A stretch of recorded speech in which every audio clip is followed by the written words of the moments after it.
ஏன்னா அச்சு இப்போ நீங்கள் பார்க்குற நிலைமையெல்லாம் அப்போ இல்லை. அப்போ வந்து ஒரு நல்ல play boy, young boy, is very energetic. காதல் ரசம் சொட்டிக்கிட்டே இருக்கும் அச்சுக்கிட்ட. வலிஞ்சு நாங்கள் தான் இதை எடுத்துக்கணும், இதில் ஒரு பாட்டு அதில் ஒரு பாட்டுன்னு. அவ்வளோ தூரம் யங் எனர்ஜெட்டிக். இப்போ பார்த்தா வந்து ஏதோ வந்து இசை ஞானி கேள்விப்படுறீங்க, நம்ம பார்த்துட்டோம் அவர் எப்படி இருப்பாருன்னு. அடுத்த உருவமாக இருக்காப்புல. எப்படி இருக்கீங்க, நல்லா இருக்கீங்களா, ஓகே, அம்மா நல்லா இருக்காங்களா, ஏய் நம்ம அச்சு தானே அது அப்படிங்கிற அளவுக்கு ஒரு பெரிய டிரான்ஸ்ஃபர்மேஷன் வந்து. எனக்கு வயசாயிடுச்சா இல்லை அவருக்கு வயசாயிடுச்சான்னு அவர் பேசலன்னா எனக்கு வந்து ஐயோ நமக்கெல்லாம் இவ்வளோ வயசாயிடுச்சா வந்து அச்சு பேசுறது பார்த்து அப்படின்னோடனே அவ்வளோ ஒரு பக்குவமாயிட்டாப்புல.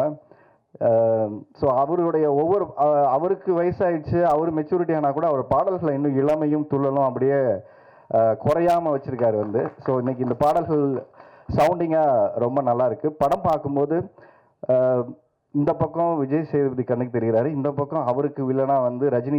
ஏன்னா வாய்ஸாக கேட்கும் போதும் அந்த பாடி லாங்குவேஜ்லாம் பார்க்கும்போதும் விஜய் சேதுபதி வந்து ரஜினிக்கு வில்லனா நடிச்சிருக்காரு, விஜய் சேதுபதி ஹீரோவாக நடித்து அவருக்கு ரஜினி வில்லனா நடிச்சா எப்படி இருக்கும் அப்படி இருக்கு படம் பார்க்கும்போது. ஜீவாவோட வாய்ஸ் வந்து எனக்கு அப்படியே கண்ணை மூடிட்டு பார்த்தா ரஜினி சாரோட வாய்ஸ் இருந்தது, அது ரொம்ப இருக்குது வந்து. நான் ஒரு பர்சனை பற்றி நான் ரொம்ப சொல்ல வேண்டாம். ரொம்ப முக்கியமான ஒரு பர்சன் சேதுனா. ஓகே, இது நான் ஒரு ஜஸ்ட் ஒரு 1.5 minute தான் அவரை பற்றி நான் சொல்ல போகிறேன். அவர் எவ்வளோ முக்கியமான ஒரு பர்சன் எனக்கு அப்படின்ட்டு. இன்றைக்கி எல்லாருமே வந்துட்டு மாஸ்டரில் வந்து மகேந்திரன் ரொம்ப நல்லா நடிச்சிருக்கான், சூப்பராக பண்ணான் அப்படின்னு எல்லாருமே சொல்கிறீங்க.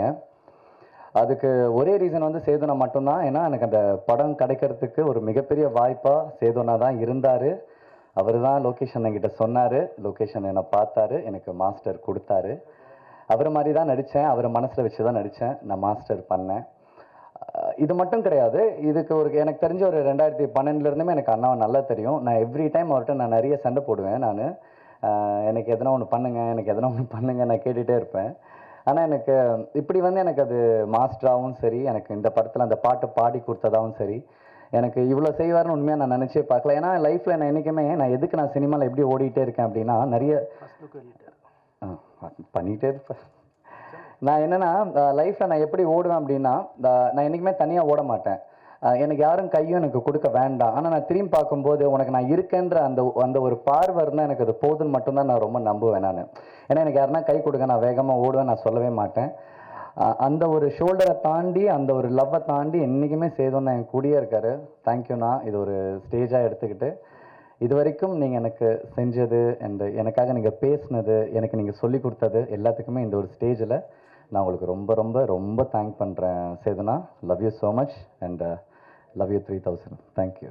நான் வந்து நிறைய அவருக்கு கச்சேரிகள் போய் பாடியிருக்கேன். ஸோ அவுட்டர்லாம் நிறைய உள்ள இன்டீரியரெல்லாம் போய் பாடுவோம். அதாவது திருநெல்வேலிக்குள்ள மக்கள்லாம் பார்க்கவே முடியாத சினிமா படங்களில் ஜஸ்ட் ஆர்டிஸ்ட் எல்லாம் அப்படியும் வெறும் படத்தில் மட்டும் பார்க்கக்கூடிய இடத்துல இருக்கக்கூடிய ஒரு ஒரு ஒரு ஏரியாவாக இருக்கும். அங்கே கொண்டு போய் எல்லா கலைஞர்கள், அதாவது நம்ம கிங்காங் அண்ணன், போண்டாமணி அண்ணன், அந்த மாதிரி இருக்கக்கூடிய நிறைய பேர் இப்போ வாய்ப்பு இல்லாமல் இருக்கக்கூடிய ஆர்டிஸ்ட் எல்லாம் மறந்து போனவங்களெல்லாம் கொண்டு போயிட்டு அவ்வளோ ஒரு அற்புதமான இசை நிகழ்ச்சி நடத்துவார். ஆடல் பாடல், பாம்பேலேருந்து டான்சர்ஸ்லாம் வர வச்சு கம்ப்ளீட்டாக ஒரு ஸ்டேஜையும் மாற்றக்கூடிய ஒரு மனிதர். எல்லாருக்குமே வந்து வாய்ப்பு கிடைக்கணும், எல்லா மக்களும் அவங்கள போய் ரீச் அவுட் ஆகணுங்கிறது அவரோட. இப்போல்லாம் எனக்கு கிட்டத்தட்ட வந்து அவர் ஒரு 20 வருஷமாக தெரியும். அப்பத்துலேருந்தே அந்த மாதிரி ஒரு ஷோஸை வந்து கொண்டு வரணுங்கிறது அவரோட ஒரு பெரிய ஆசை. அதில் அவரோட ஆர்வம், அந்த ஆர்வத்தின் அடிப்படை தான் இன்னைக்கு அதுக்கப்புறம் அவர் நடிக்க ஆரம்பித்து நடிப்புலேருந்து தயாரிப்பு வரைக்கும் அவர் வளர்ந்துருக்காருங்கிறதுக்கு ஒரு பெரிய பாராட்டுகள் மற்றும் கைத்தட்டல் கண்டிப்பாக கொடுக்கலாம். ஸோ அட் லாஸ்ட் இந்த படம் ரிலீஸ் ஆக போகுது நினைக்கிறப்ப எனக்கு ரொம்ப ரொம்ப சந்தோஷமாக இருக்குது. அண்ட் என்டையர் டீம் ஆஃப் கராக்கு என்னோட ஆல் த பெஸ்ட். கண்டிப்பாக மக்கள் இந்த படத்தை தேட்டரில் போய் பார்த்து ஆதரவு கொடுங்க. நன்றி, வணக்கம். ஹீரோ அவர் வந்து எங்கள் எல்லாத்தையும் அண்ணன் அண்ணன்னு சொல்லுவார். பட் நாங்கள் ஸ்கூல் படிக்கும் போதும் சினிமாவில் நடிச்சிட்ருக்காரு. நாட்டாமல் படிக்கும் போதெல்லாம் நான் உண்மையிலே ப்ராமிஸாக பள்ளிக்கூடத்தில் போய் பார்க்குறேன். லீவ் விட்டுட்டு நாங்கள் படத்தை பார்க்க போகிறோம். தாத்தா நான் பார்த்தேன்னு சொன்ன எங்களுடைய சீனியர், எங்களுடைய கலை உலக அண்ணா, எங்களுடைய அன்பு அண்ணன் மகேந்திரன் அவர்களுக்கு என்னுடைய மனப்பூர்வமான நன்றி. ஏன்னா வந்து ஸ்க்ரீன் ஷேரிங்கில் அவருக்கு ஈக்குவலான ஒரு ரோல் எனக்கு இதில் கொடுத்துருக்காங்க. ஸோ அவர் நினச்சிருந்தாருன்னா வேறு யாருக்காவது கொடுக்கலாம் அப்படின்னு சொல்லியிருந்திருக்கலாம். பட் அந்த கலையை நேசிக்கிற அந்த ஒரு கலைஞன் சக கலைஞனுக்கு எவ்வளோ பெரிய கேரக்டராக இருந்தாலும் அதில் வந்து எந்த ஒரு தயக்கமுமே இல்லாமல் ரொம்ப இணக்கமாக ரொம்ப பாசமாக இந்த கேரக்டர் எங்களை பண்ண வச்சாங்க. அடுத்த நன்றி வந்து எங்களோட மியூசிக் டைரக்டர் அச்சு ராஜாமணி சார். அந்த காதல் குமார் அப்படின்ற ஒரு சாங் இருக்கும். அந்த சாங்கை நான் வந்து அவருக்கு தெரியாது, நான் ஒரு 1000 வாட்டி கேட்டிருப்பேன். அவதார் என்கிட்ட நான் வந்து அடிக்ட் ஆகிட்டேன் அந்த பாட்டுக்கு. எனக்கு ரொம்ப பிடிக்கும். அதுக்குள்ளே இருக்க குட்டி குட்டி டீட்டெயில்ஸ்லாம் நீங்கள் டெஃபினட்டாக அந்த சாங் வந்து கேட்கணும். ஏன்னா வந்து அது டெஃபினெட்லி கரெக்டாக ஒரு ஹிட் சாங், அது கரெக்டாக ப்ரமோட் பண்ணால் பெரிய சாங்காக இருக்கும். ஸோ அந்த பாடலை பாடி கொடுத்த அன்பு சகோதரர் திரு விஜய் சேதுபதி சார் அவர்களுக்கும் என்னுடைய மனப்பூர்வமான நன்றியை இந்த நேரத்தில் தெரிவிச்சுக்கிறேன். Jiva, Mahendran, Saiba, we worked together. We was actually I'm shaking now. This is my first ever debut and I'm very happy and thank you to covering us and much.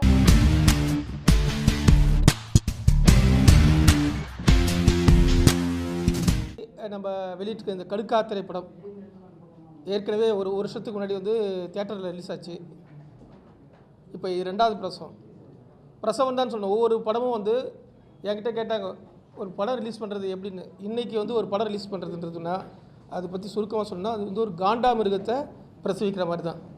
ஏன்னா ஒரு காண்டாமிருகத்தை பிரசவிக்கும் போது எவ்வளோ வலி எவ்வளோ வேதனை இருக்கும் ஒரு மனுஷனுக்கு, அதுக்கு ஈக்குவலான வலி வந்து ஒரு திரைப்படத்தை வெளியிடல இருக்குது அப்படிங்கிறத நான் வந்து என்னுடைய திரைப்பட வெளியீட்டின் போது உணர்ந்தேன்.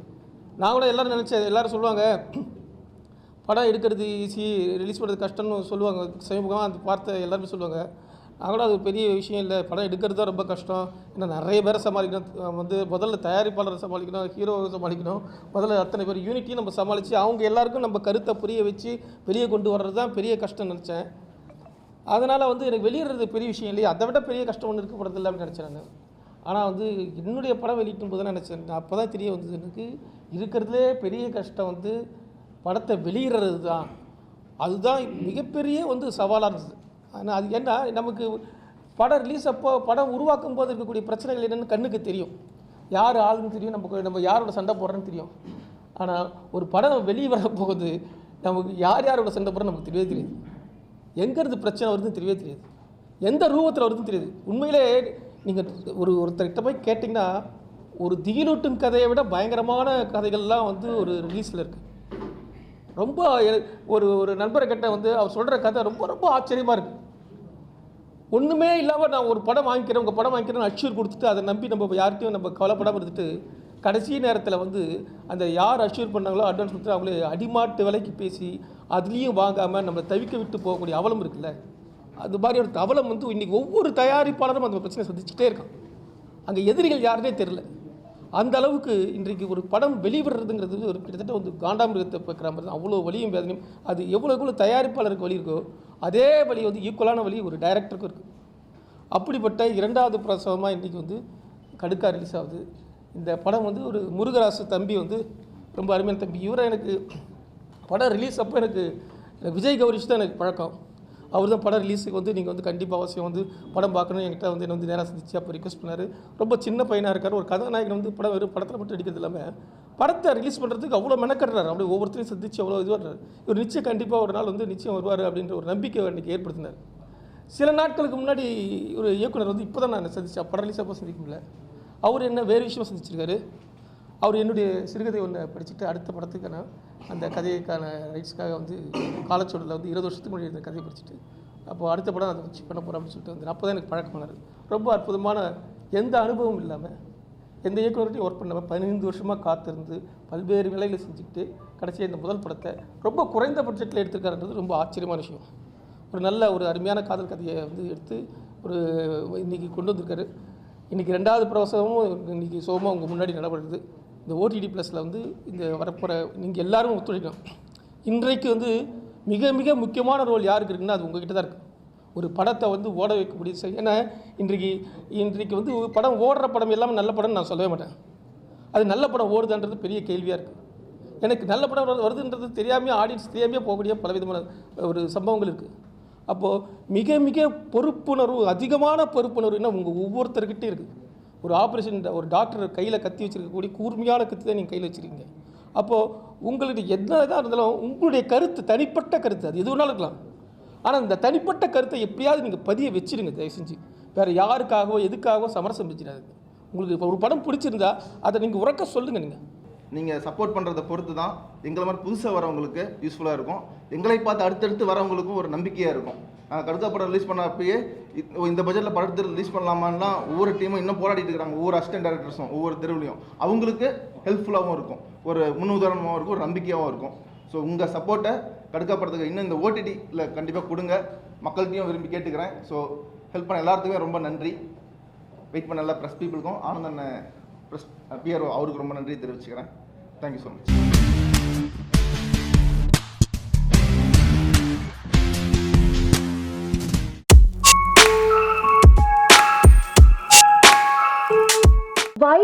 Why should everyone watch this film? Especially couples should come and watch this film, and couples who are married for a long time and lost this spark.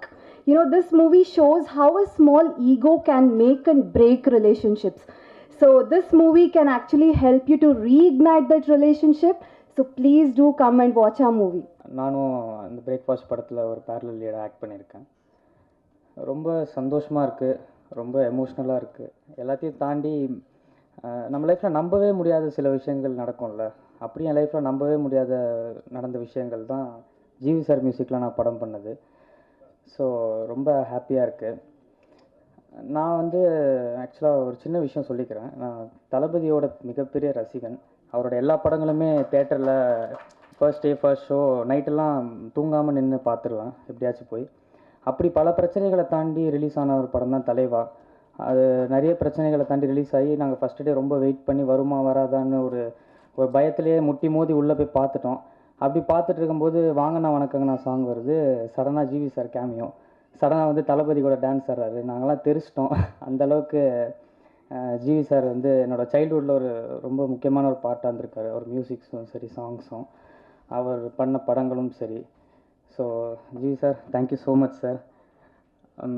அப்புறம் எனக்கு இந்த மாதிரி ஒரு லைஃப் டைம் மூமெண்ட் கொடுத்த காந்தி சாருக்கு மிகப்பெரிய நன்றி.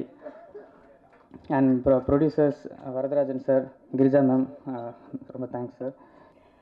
இப்போது நீங்கள் ஒரு சாங் ப்ளே பண்ணல, இந்த இதயம் துடிக்கிறது நூலிடையில்னு சொல்லிட்டு. ஸோ அந்த லைன், அந்த லிரிக் மாதிரி தான் நான் இப்போ இருக்குது. என்னோடய இதயம் அப்படி துடிச்சிக்கிட்டே இருக்கிறேன். என்ன பண்ணுறதுன்னு தெரியல, என்ன பேசுகிறதுன்னு தெரியல. இவ்வளோ நேரம் பிளான் பண்ணிக்கிட்டு உட்காந்துட்டு இருந்தேன், ஆனால் என்ன சொல்கிறதுன்னு உண்மையாகவே எனக்கு தெரிய மாட்டேங்குது. ஆல்சோ என்னோடய தமிழ் கொஞ்சம் எனக்கு அவ்வளோ பேச தெரியாது, பட் நான் தமிழில் தான் பேசணும்னு நினைக்கிறேன். அதனால் தமிழ்லேயே ட்ரை பண்ணுறேன். First of all Gandhi Krishna sir, என் மேலே இவ்வளோ ஒரு பெரிய நம்பிக்கை வச்சதுக்கு ரொம்ப ரொம்ப நன்றி. ஏன்னா நீங்கள் இல்லைன்னா என்னால் இந்த ஜான்வி கேரக்டரை பண்ணியிருக்க முடியாது. அந்த ஜான்வி கேரக்டர் என் லைஃப்பில் நிறைய விஷயங்கள் பண்ணியிருக்காங்க. As a person, as an artist என்னை ரொம்ப இவால்வ் பண்ணியிருக்கு. ஸோ இந்த படம் மட்டும் அப்படி அமையலைன்னா மேபி நான் இப்போவும் கேரளாவில் ஏதாவது ஒரு ப்ராஜெக்ட் பண்ணிக்கிட்டு லைஃப்பை ரொம்ப சிம்பிளாக பார்த்துக்கிட்டு போயிட்டே இருந்திருக்கலாம். ஆனால் இந்த படம் எனக்கு நிறைய சேஞ்சஸ் கொடுத்துருக்கு. சின்ன வயசுலேயே நிறைய சாங்ஸ் கேட்பேன், தமிழ் சாங்ஸ் கேட்பேன். ஆனால் மியூசிக் டைரக்டர்னு சொன்ன அவங்களோட வேலை என்னது அந்த மாதிரியெல்லாம் எனக்கு தெரிஞ்சதில்லை. இங்கே வந்து நம்ம படத்துக்கு ஜிவி பிரகாஷ் சார் தான் மியூசிக் பண்ண போகிறேன்னு சொல்கிற டைமில் நான் அவங்களோட ஃபுல் ஹிஸ்ட்ரி எடுத்து பார்க்கும்போது எனக்கு பிடிச்ச எல்லா சாங்ஸுமே அவங்களோடது தான். ஸோ அது எனக்கு ஒரு கைண்ட் ஆஃப் ப்ரிவிலேஜாக இருந்துச்சு. அத்தனை நாள் நம்ம தெரியாமல், அவங்க மூஞ்சி தெரியாமலே நான் அவங்களோட ஒர்க்கு, அவங்களோட டேலண்ட்டை ரொம்ப அட்மையர் பண்ணியிருக்கு. ஸோ அவங்க கூட ஒர்க் பண்ண முடிஞ்சுது. ரொம்ப பெரிய பெரிய பிளஸ்ட் மூமெண்ட்டாக பார்க்குறேன். அப்புறம் எங்களோட ப்ரொடியூசர்ஸ், அவங்க இல்லைன்னா இந்த படம் இவ்வளோ தூரம் வந்திருக்க மாட்டேன். ப்ரொடியூசர்ஸ்னு கூப்பிட்றதுல எனக்கு விருப்பம் இல்லை. அவங்க ஒரு ஃபேமிலி மாதிரி எங்களை எல்லாரையும் ரொம்ப கம்ஃபர்டபுளாக வச்சுக்கிட்டு அழகாக பார்த்துக்கிட்டு ரொம்ப நல்லா இருந்துச்சு இந்த படம் ஒர்க் பண்ணுறது. இங்கே இருக்கிற எல்லாரை பற்றியும் சொல்லணும்னா நிறைய சொல்லணும். வைரமுத்து சார், இதெல்லாமே ரொம்ப பிளஸ்ட் மூமெண்ட்டில் ஆஸ் அ டெபியூட்டண்டா இந்த மாதிரி ஸ்டேஜில் வந்து நின்று இவங்க முன்னாடி நின்று பேச முடியறதே பெரிய விஷயமா நான் பார்க்குறேன். ஸோ எல்லாருக்கும் ரொம்ப ரொம்ப நன்றி. என்னோட கூட நடித்த ராணா, கிருத்திக், அமிதா, இன்னும் நிறைய பேர் இருக்காங்க, சம்பத் சார், எல்லாருக்குமே ரொம்ப நன்றி. இதுக்கு முன்னாடியும் பின்னாடியும் ஒர்க் பண்ணுற எல்லாருக்குமே ரொம்ப ரொம்ப நன்றி. என்னோட லைஃப்பில் ஒரு லைஃப் சேஞ்சிங் மொமெண்ட்டாக பிரேக்ஃபாஸ்ட் எப்போவுமே இருக்கும். அப்புறம் என்ன சொல்கிறதுன்னு தெரியல. I'm so happy, overwhelmed. இந்த மாதிரி ஒரு legend director Gandhi Krishna sir and GV Prakash மியூசிக்கு அண்ட் ட்ரீம் வாய்ஸில் குகன் சார் டிஸ்ட்ரிபியூஷன் பண்ணுறாரு அண்ட் வைரமுத் சார், இவங்க முன்னாடிலாம் வந்து யார் கிடைக்கும்னு தெரில. I am so blessed to be இந்த மாதிரி ஒரு ஆடியோ லான்ச்சில் நான் வந்து ஒரு ஹீரோவாக இப்படி லான்ச் ஆகிறதுக்கு அண்டு என்ன மாதிரி எந்த ஒரு பேக்ரவுண்டும் இல்லாத வர ஒரு பையனுக்கு வந்து என்ன சொல்கிறது, இந்த மாதிரி கிடைக்கிறதுலாம் ஒரு பெரிய வரப்பிரசாதம்னு நினைக்கிறேன். நாங்களாம் வந்து எங்களை மாதிரி ஒரு பசங்களுக்கு வந்து ஒரு ஆப்பர்ச்சுனிட்டிங்கிறது தான் ரொம்ப பெரிய விஷயமா நான் பார்க்குறேன். அடுத்து என்ன பண்ண போகிறேன் அப்படிலாம் எனக்கு தெரில. நான் வந்து தமிழ் சினிமா மக்கள் அவங்கள நம்பி நான் வந்திருக்கேன் நான். ஸோ அவங்க பார்த்துப்பாங்க, கண்டிப்பாக எனக்கு ஒரு நம்பிக்கை இருக்குது. அண்ட் இந்த ஒரு ஆப்பர்ச்சுனிட்டி வந்து காந்தி சார் வந்து என்னை பயங்கரமாக நம்பி எனக்கு கொடுத்துருக்காரு. Sir thank you so much sir. என்னோடய லைஃப் டைமில் ஒரு பயங்கரமான ஒரு விஷயம் சார். அண்டு ஜிவி சாரோட மியூசிக்கு எக்ஸ்ட்ராடனரியாக வந்திருக்குது, ஒரு 3 சாங்ஸு. அண்டு காந்தி சார் வந்து எனக்கு வந்து ஒரு ஹோல்சம் பேக்கேஜாக எனக்கு கொடுத்துருக்காருன்னு வச்சுக்கோங்களேன். எனக்கு அது இந்த படத்தில் வந்து இன்ட்ரோ பண்ணும் போதே வந்து ஃபைட் வேணுமா ஃபைட் இருக்குது, டான்ஸ் வேணுமா டான்ஸ் இருக்குது, காமெடி வேணுமா காமெடி இருக்குது, எமோஷனல் வேணுமா எமோஷனல் இருக்குது. ஆல்மோஸ்ட் ஒரு ஹோல்சம் பேக்கேஜாக எனக்கு கொடுத்துருக்காரு. அண்டு அங்கே உட்காந்துட்டு இருக்கும் போது வந்து இன்னொன்று படப்படப்படன்னு தான் இருக்குது. பேசும்போதே பரத் சார் அப்புறம் வசந்தபாலன் சார் அவங்க நடுவில் உட்காந்துட்டு இருந்தேன் நான். இவங்களாம் வந்து நம்ம திரையில் வந்து பயங்கரமாக நான் ரசித்து பார்த்துருக்கேன் நான். அவங்க பக்கத்தில் இப்படி சேர் போட்டு இப்படி உட்காரும் போது வேறு மாதிரியான ஒரு மூமெண்ட் எனக்கு. ஒரு தயாரிப்பாளர் கிடைப்பது என்பது அவ்வளவு எளிதான விஷயம் அல்ல. இன்றைக்கு சினிமா உலகில் தயாரிப்பாளர்கள் இல்லாமல் எத்தனை நடிகர்கள், எத்தனை கதைகள், எத்தனை இயக்குனர்கள் காத்திருக்கிறார்கள் என்ற விவரம் உங்களை விட எங்களுக்கு அதிகம் தெரியும். ஒரு தயாரிப்பாளர் தான் இன்னைக்கு கர்த்தா.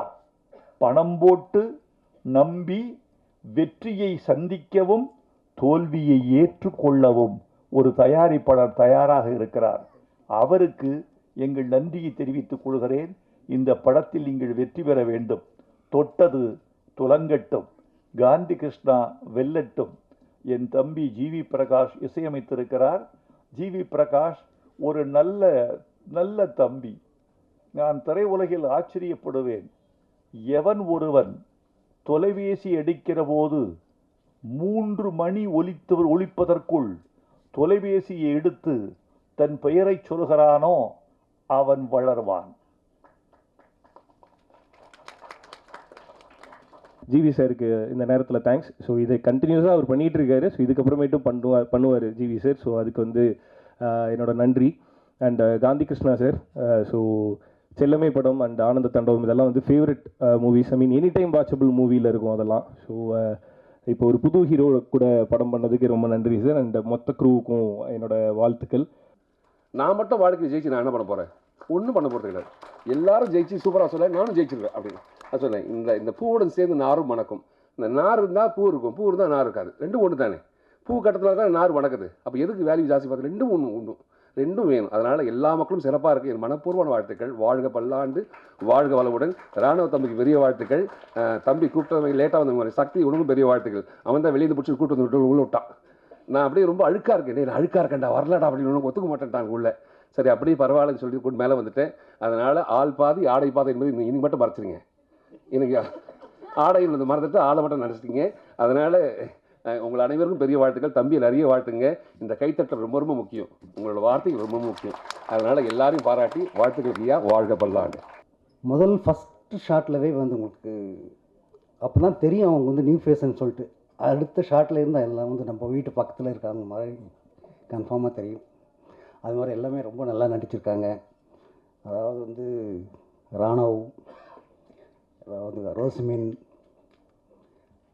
நம்ம கிருத்திக், அமிதா எல்லாரும் இந்த படத்தில் எல்லாம் நடிச்சிருக்கவங்க எல்லாமே பார்த்தீங்கன்னு வச்சுக்கோங்களேன். அந்த editor amazing work. And all the best to all the heroines and all the technicians here. Thank you Vairamuthu sir. And இன்னைக்கு என்ன ஒரு லிரிக் ரைட்டர் என் கூட ஒர்க் பண்ணாலுமே நான் லவ் சாங்கோ இல்லை எது வந்தாலும் ஸ்ட்ரெயிட்டாக முதல் மரியாதையுடைய ரெஃபரன்ஸ் தான் போய் கொடுப்பேன் நான். லிரிக்ஸ் ரெஃபரன்ஸு இல்லைனா திருடால ராசாத்தி சாங்கை ரெஃபரன்ஸாக கொடுப்பேன். அந்த ஒரு லைனை எடுத்து சொல்வேன், இந்த லைன் தான் ரெஃபரன்ஸு, இப்படி இந்த மாதிரி எழுதுங்க, இந்த மாதிரி இல்லை மே மாதமில் மின்னலே நீ வந்தது என்னடி அந்த சாங்கை கொடுப்பேன். ஸோ அந்த மாதிரி ஒரு ரெஃபரன்ஸ் பாயிண்ட் அவர். So thanks Vairamuthu sir for being a part of this film again. சினிமாவில் ப்ரொடக்ஷனில் வந்துட்டு ஒரு ப்ரொடியூசர் கண்டுபிடிச்சி அது ஒரு படமாக ஆக்கி அந்த படத்தை எடுத்து ரிலீஸ் பண்ணி வெளியில் வந்து அந்த படத்தை ஓரளவுக்கு நல்ல படம்னு சொல்கிறதுக்குள்ளே ஒரு ஒரு பெரிய ப்ராசஸ்ங்க அது. அந்த மாதிரி ஒரு சுச்சுவேஷனில் இருக்கும். ஸோ அப்படி இருக்கும்போது ஒரு கதையை நம்பி அந்த கதையில் இருக்கிற மற்ற எல்லா அம்சங்களையும் நம்பி வந்துட்டு இந்த படத்தை வந்துட்டு தமிழ் சினிமாவில் ப்ரொடியூஸ் பண்ண வந்திருக்கீங்க சார். Wishing you all the best for endeavour as well. And ரொம்ப சந்தோஷம். தயவு செஞ்சு தியேட்டரில் போய் படம் பாருங்கள். இந்த மாதிரி யங் டேலண்ட்ஸ் எல்லாருமே வந்துட்டு என்கரேஜ் பண்ணணும். And wishing the team very all the best. Thank you.